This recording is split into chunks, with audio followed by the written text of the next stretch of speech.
bom com vocês? Espero que vocês estejam bem, porque nós vamos começar mais uma aula e vocês devem estar com a sua cabeça bem plena para que vocês consigam aprender.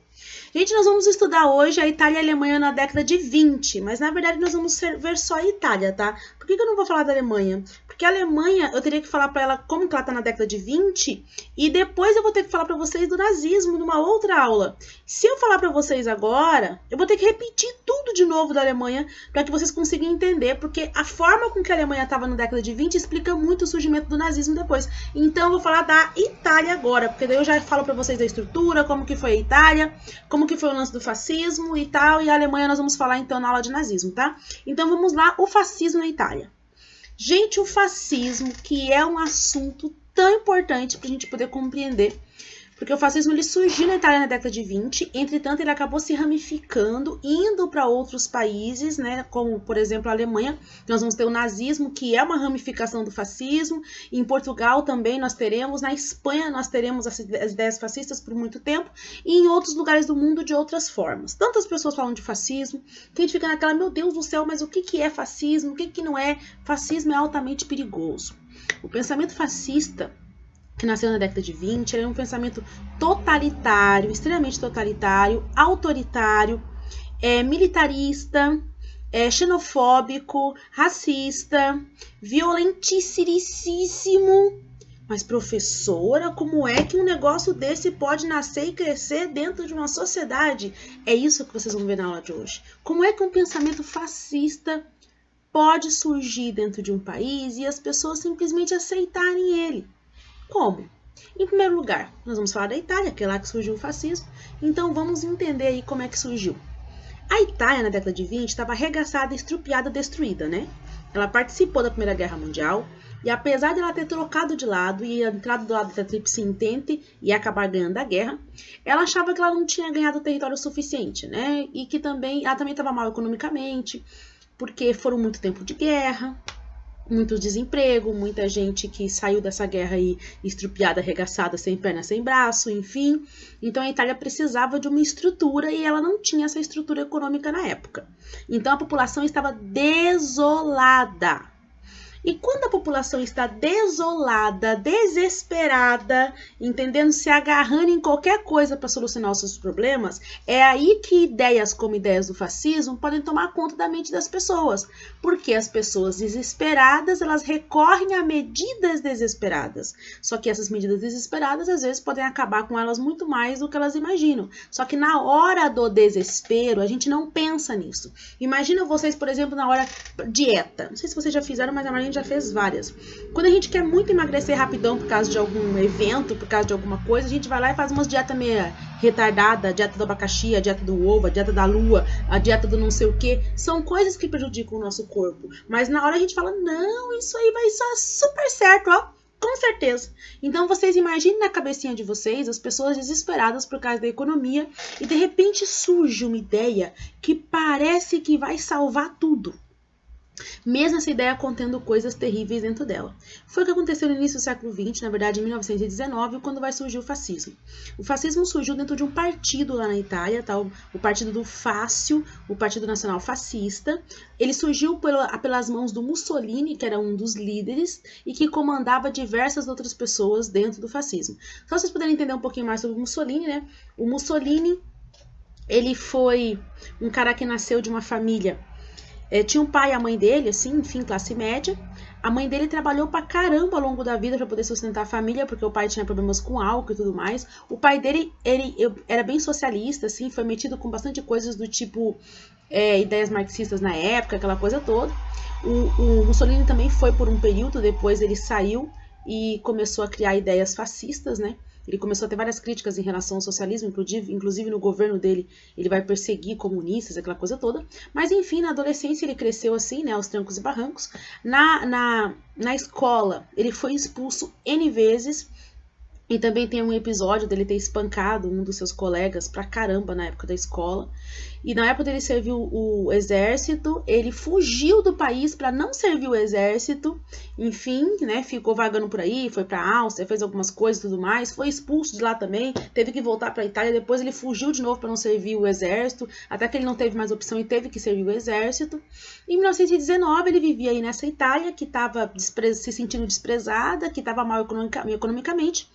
E ele resolveu fazer um partido político porque ele dizia que a esquerda estava subindo demais no poder e que alguém precisava frear a esquerda porque nas últimas eleições que teve, a esquerda estava subindo aí bastante no poder. A Itália era um país que tinha rei na época, tá? Então nós estamos falando aí de país que tem rei, porém era uma monarquia parlamentar, então o rei não governava sozinho, ele governava com outras pessoas e entre essas pessoas que estavam ganhando a eleição, muitas delas eram da esquerda e o Mussolini começou a ficar muito preocupado com isso. E ele vai fundar, então, o Partido Fascista. Quando ele funda o Partido Fascista, ele vai ter alguns ideais dentro desse partido, que vão depois acabar se transformando em ideais do governo quando ele se transformar em um dos líderes do governo. Em 1920, ele não era líder do governo, ele era apenas o líder do Partido Fascista, e ele tinha nesse partido um monte de homens, que provavelmente vai falar aqui pra vocês, ó, aqui é o Mussolini, tá? Ele tinha nesse partido um monte de homens que usavam camisetas pretas, que eram as camisas negras. Era como se fosse uma milícia, entre aspas, um exército particular do partido. Fica meio estranha essa frase, mas acho que vocês entenderam. E, gente, eles perseguiam pessoas que pensavam diferente deles, eles matavam pessoas, eles faziam escambau sem autorização do governo. Por que ninguém falava nada? Porque a maioria das pessoas que eles perseguiam eram pessoas comunistas. E na Europa, nessa época, as pessoas morriam de medo do comunismo, sabe? Como eles diziam, eles morriam de medo da bolchevitização da Itália, no caso da Itália, né? Ou da bolchevitização da Europa, ou seja, tinha acontecido a Revolução Russa lá, com os bolcheviques e tudo mais, então eles tinham muito medo que essas ideias entrassem aí na cabeça deles nesse período.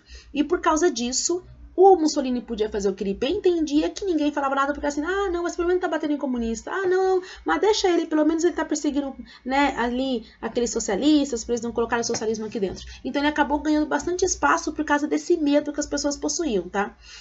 Só pra constar, o partido dele do Fácil, o fácil quer dizer feixe, tá? E o símbolo era realmente um feixe, parecia um martelinho. Em volta desse martelo tinha um monte de cordas, assim, para representar que as pessoas devem estar perto da força, e essa força deve ser o Estado. O sonho do Mussolini era entrar no governo para poder implantar as ideias dele. Aqui nesse parágrafo, gente, tem uma coisa muito importante, na verdade nesse trecho aqui, que eu não vou ler o trecho porque eu não tenho paciência para isso, mas vocês depois dão uma lidinha, tá? E tudo mais, mas aqui tá falando para vocês assim, ó, o que esse partido pregava? Quero saber, professora, na prática, o que eles pregavam? Primeiro, eles tinham rejeição da filosofia liberal. O que isso quer dizer, prof? Que eles não eram capitalistas? Eles eram capitalistas sim, capitalistas pra caramba. Mas existem várias modalidades de capitalismo. E eles não confiavam, não gostavam do capitalismo liberal. Por quê? Porque o capitalismo liberal, ele não pensa num controle total do Estado em cima das pessoas. E eles queriam ter um controle total do Estado em cima das pessoas, né? O Estado teria que controlar quase tudo, porque eles achavam que o Estado tinha que ser controlador. Uma outra coisa é o nacionalismo exacerbado. Amar a sua nação é algo bem legal. Amar ela a um ponto de você matar meio mundo por causa dela já não é tão legal assim. Por quê? Nacionalismo exacerbado é o exagero na hora de amar a sua nação. E você não conseguir enxergar nem mesmo os problemas dela ou das pessoas que nela vivem, tá? O expansionismo, né? Eles queriam aumentar o seu território. Depois eu falo pra vocês de um dos territórios aí que ele conseguiu pegar, que ele conseguiu aumentar. Racismo. Contra tudo e contra todos que não são italianos, inclusive um racismo mais acentuado do que o nazismo. O nazismo ele tinha uma perseguição louca por judeus, por homossexuais, por ciganos, mas principalmente judeus, né? Apesar do nazismo também não gostar de negros e tudo mais. Mas o fascismo, eles tinham muito mais acentuado essa questão do racismo contra pessoas, tá? Submissão de todos ao Estado, né? Todo mundo tem que se submeter às regras do governo, mas esse governo coloca na cabeça das pessoas que eles possuem a solução para tudo. Então você pode abaixar a cabeça para o governo porque ele vai solucionar a sua vida, você não precisa se preocupar. É isso que eles colocavam na cabeça das pessoas. Unipartidarismo, ou seja, a existência de um único partido político ou de uma única ideia. No início eles começam a falar que tal ideia é ruim, tal ideia é ruim, tal ideia é ruim. Depois eles vão excluindo as outras ideias, excluindo os outros partidos, para poder ficar com um partido só, que é o unipartidarismo, né? Na época do fascismo aí nós vamos ter apenas o partido do Mussolini. E vamos ter o culto ao chefe. É extremamente importante essa ideia dentro do fascismo. Não existe ideias de fascismo sem culto ao líder, tem que ter. O que é o culto ao líder? Você escolhe um líder na sociedade, né? No caso ali era o Mussolini, no caso da Itália era o Hitler e tudo mais, enfim. E esse líder, ele vai ser visto como o salvador da pátria. Você vai ver esse líder como o cara, e não importa a besteira que ele faça, não importa quantas pessoas ele mata, não importa absolutamente nada que o líder faça, mas sabe, nada, ele é o líder, ele manda, ele é quase um deus, ele vai solucionar todos os seus problemas. E no caso aqui, o Mussolini era o líder e ele se auto-intitulava o Duce, que quer dizer o líder, o condutor. Todas as pessoas tinham que olhar para ele e achar que ele era a solução de todos os seus problemas. Inclusive eu indico um filme para vocês assistirem que se chama A Onda. Não é a onda de destruição de mundo, tá? É A Onda, o filme A Onda. Gente, desculpa esse som enlouquecedor aqui na cabeça de vocês, porque eu moro no centro da cidade e eu comecei a dar minha aula aqui sem colocar o fone.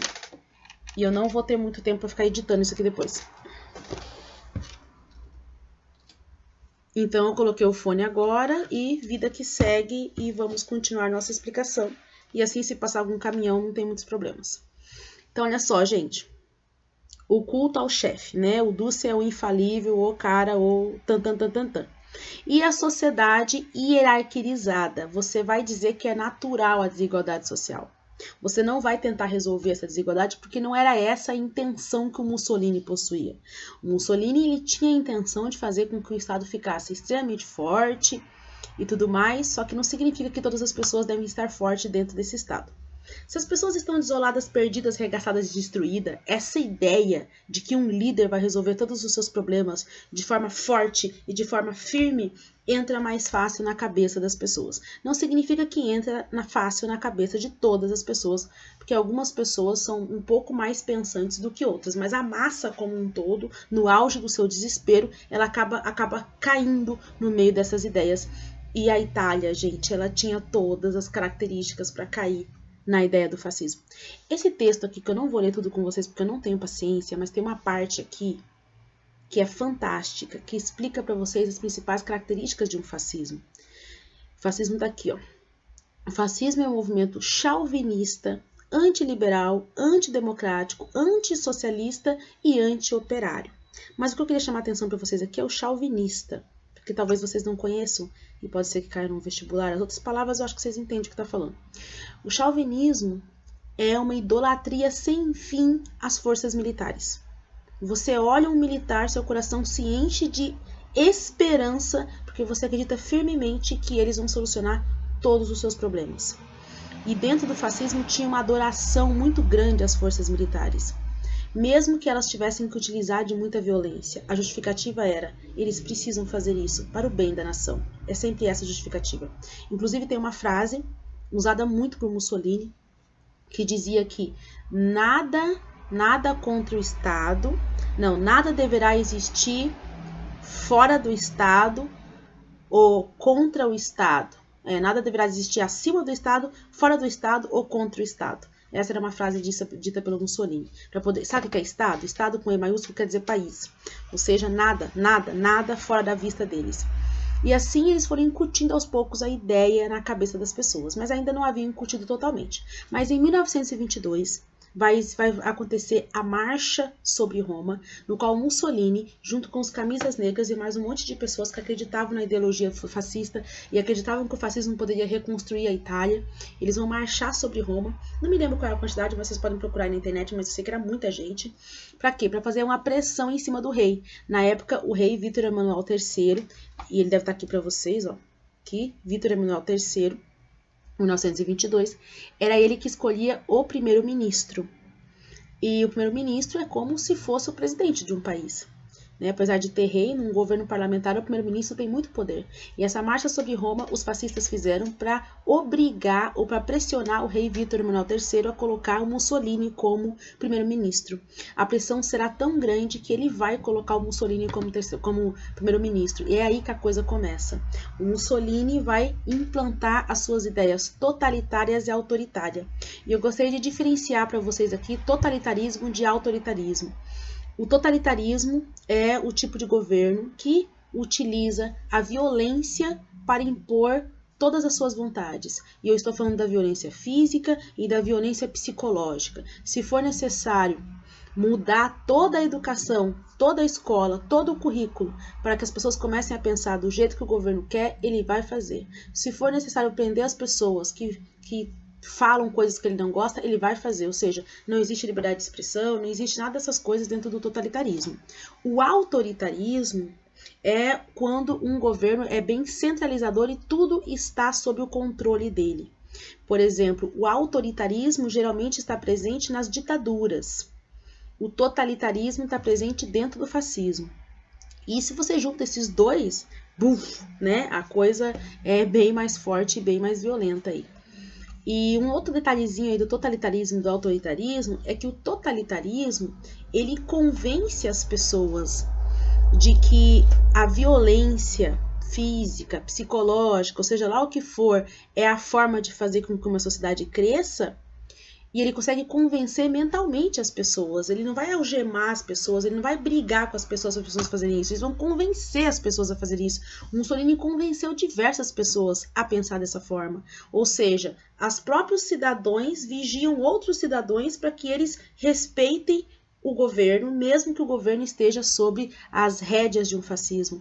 No autoritarismo, não. No autoritarismo não existe esse pensamento. No autoritarismo, as pessoas só obedecem porque o governo vai bater em você se você não fizer. E ali, no caso do fascismo, ele conseguiu juntar essas duas coisas. No nazismo também, em Portugal também, na Espanha também, enfim, aí ao longo do período da Guerra Fria, inclusive, Portugal vai estar vivendo sobre isso. Mas enfim, isso é outro assunto. A questão é que depois de 1922, a Itália vai estar se preparando para uma nova eleição e vai ter um candidato, na verdade ele já era um deputado, que é o Giacomo Matteotti, que vai falar bem assim que era muito perigoso o Mussolini estar no poder, até mesmo porque ele entrou através de uma forma assim, pressionando as pessoas. E esse deputado vai morrer. Então, o Mussolini vai fazer com que a maioria dos parlamentares que entrem no governo depois de 1922 vão ser fascistas, até mesmo porque vai ter uma certa pressãozinha aí para que as pessoas façam isso, uma outra pessoa vai morrer, aquela coisa toda, mas a questão é que ele vai conseguir ganhar essas eleições aí. E daí ele vai começar a incutir todas as suas ideias fascistas dentro do governo. Claro que a escola não fica fora disso, né? Aqui tem para vocês, por exemplo, uma imagem, né, das criancinhas e tudo mais, cumprimentando o Mussolini, que tinha a imagem deles em tudo quanto é lugar que vocês puderem imaginar. O Mussolini vai produzir, enquanto ele estiver no governo ao longo dos anos 20, ao longo dos anos 30, quando ele realmente tomar conta do poder assim, profundamente, ele vai fazer a Carta del Lavoro, que vai ser ideias sobre as leis trabalhistas e tudo mais, e corporativismo, no qual o governo controla absolutamente tudo dentro do trabalho. E ele vai fazer algumas leis trabalhistas, mas vai falar assim, é isso, tá? Vocês não peçam mais, se vocês pedirem mais, é morte.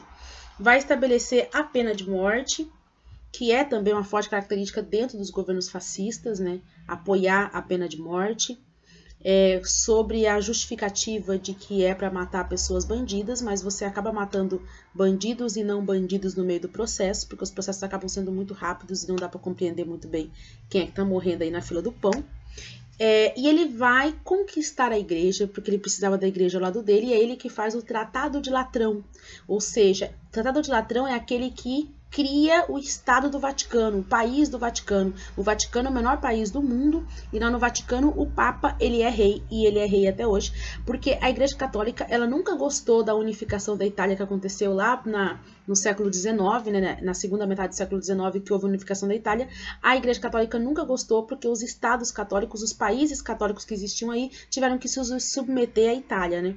Então, para que a Igreja Católica aceitasse essa unificação e ficasse em paz com a Itália, ele vai criar o Tratado de Latrão, aí criando o Vaticano, que é um país, e deixando a Igreja Católica bem felizinha e a Igreja Católica ao lado deles. Ele também vai aumentar os seus territórios ali de 1925 a 1935, e um dos países que ele vai pegar, um dos locais que ele vai pegar é a Etiópia. E eu quero mostrar para vocês uma coisa que ele fez lá na Etiópia, mas eu vou continuar explicando aqui, e no finalzinho da minha aula, não, depois eu insiro aqui no meio desse vídeo para vocês sobre a Etiópia, tá? Porque eu sei que eu vou conseguir fazer isso, eu ainda serei a rainha da edição. Enfim. Gente, vamos entender aqui o que ele fez na Etiópia, tá? Aqui tá para vocês a Etiópia. O Mussolini vai invadir essa região, até mesmo por questões imperialistas, por questão estratégica e tudo mais. E as potências não vão se importar muito, porque ele vai pegar algumas regiões que não estavam sob controle de imperialistas. E ele também queria muito essa região aqui, ó, por causa da questão do canal de Suez, do Egito, enfim, por isso que ele queria pegar a Etiópia aqui, e ele vai pegar a Etiópia, tá? Ele vai começar esse processo já em 34, a fazer campanhas para poder convencer as pessoas da importância de se obter a Etiópia, e olha a crueldade em que ele vai utilizar para poder pegar esse território. Gente, ele vai começar a incutir na cabeça das crianças a importância disso. Isso aqui, gente, é um presentinho de Natal, tá? Um presente de Natal, isso aqui, vendido para as crianças. Mostrando o colonizador chutando a bunda de crianças negras lá da Etiópia, né? Vai pegar o Pinóquio, vai ser o Pinóquio fascista, o desenho do Pinóquio fascista, né? Que as pessoas vão adorar. Vai fazer uma série de desenhos, cartões postais, figurinhas para as crianças pintarem, mostrando o quanto a Itália era maravilhosa. Ó. Vocês da Etiópia que se curvem a nós, mostrando, nossa, somos gratos por vocês estarem aqui, porque o fascismo era bom, né? Tinha que tomar conta da África, chutando os líderes africanos. Isso aqui, gente, lembre-se, era vendido para crianças, tá? Olha só isso daqui. Mostrando, olha só como nós somos bons, damos até comida para vocês. A cara de surpresa de, nossa, como nossa vida é melhor com vocês. E olha quem é que tá servindo. São os camisas negras que estão servindo, ó. Camisas negras do fascismo aqui presente. Então, gente, era cada coisa que eles mostravam, né, pro povo da Etiópia e para as crianças. Era surreal. Sinceramente, surreal. Eu espero conseguir colocar isso aqui no meio do meu vídeo, né, gente? Bora lá, então, vamos continuar. Voltando aqui com vocês, galera, né? Não sei se eu consegui mostrar, espero que eu tenha conseguido. Nós temos aqui para vocês característica, o Estado totalitário e tudo mais, tananana. E em 1939, infelizmente, o Hitler vai fazer o Pacto de Aço junto com o Mussolini, no qual os dois estarão juntos na Segunda Guerra Mundial. Mas só para vocês entenderem, então, ao longo dos anos 20, aí, o fascismo foi tomando conta da Itália. Ao longo dos anos 30, eles foram impondo suas ideologias de várias formas diferentes. E quem concordava, concordava, quem não concordava, azar o seu. Não é toda a população italiana que vai concordar com as ideias fascistas. Só que vai ser uma boa parcela. Depois que eles começarem a ver o que o fascismo realmente é, o Mussolini já vai estar com poder total e não tem muito o que eles fazerem. Tanto que a população italiana, boa parte dela vai estar desesperada na Segunda Guerra Mundial para poder se livrar do Mussolini, e o Brasil vai ser um dos países que vai ajudar eles a conquistarem aí esse sonho deles de se livrarem do Mussolini, né? Mas isso aí é outra história que eu vou explicar para vocês na Segunda Guerra Mundial, e eu vou continuar explicando esse conteúdo para vocês quando eu for falar sobre nazismo, tá? Não sei se vocês vão dar conta de fazer todos os exercícios, mas mandem pergunta para mim, tá? Porque eu nunca sei necessariamente o que eu tenho que explicar para vocês, qual questão que é interessante e qual que não é. É isso aí, amados, e a gente se vê em breve pessoalmente, não é mesmo? Beijos de luz, bye bye e até mais! Bye.